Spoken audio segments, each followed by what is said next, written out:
He was the first person I called when my dad died and he didn't pick up. I told myself he was sleeping because it was early, because it wasn't even 6 in the morning yet, and that's a reasonable thing. That's not a thing you hold against someone. But then he called back 4 hours later and the first thing he said was, "What's wrong?" And I knew from those 2 words that he'd seen the missed call and waited, just waited, until he felt ready to deal with whatever it was.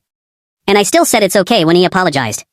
Me and Marcus had been close since university, the kind of close where you don't explain yourself, where you show up and the other person already knows what you need, or at least that's what I thought it was. That's what I'd built 12 years of evidence for in my head. But grief does this thing where it clarifies. Like everything gets very still and very quiet and suddenly you can see exactly who moved toward you and who took a small step back and hoped you wouldn't notice.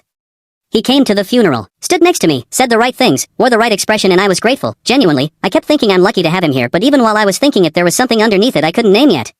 He left before the food. Said he had a thing, said it quietly, touched my arm, and I nodded and said go, it's fine, because that's what I do, because somewhere along the way I learned to make myself easier to leave. 3 weeks later he texted asking if I wanted to play five-a-side. Not hey how are you holding up, not hey I've been thinking about you, just five-a-side Saturday, you in? And I went.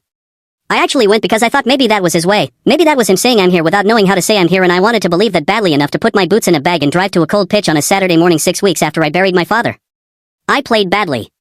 He didn't ask why. On the drive home I sat in traffic for 40 minutes and I didn't play music and I just let it be quiet, and somewhere in that quiet I understood that he wasn't a bad person. He just loved me at a volume that was only loud enough for the easy version of my life. And I'd spent 12 years mistaking consistency for depth. I still see him. Still laugh with him, still show up, still answer when he calls. But I know something now that I can't unknow, and I think about it sometimes, whether it's lonelier to lose a friend completely or to keep one you've already seen clearly. I still don't have an answer.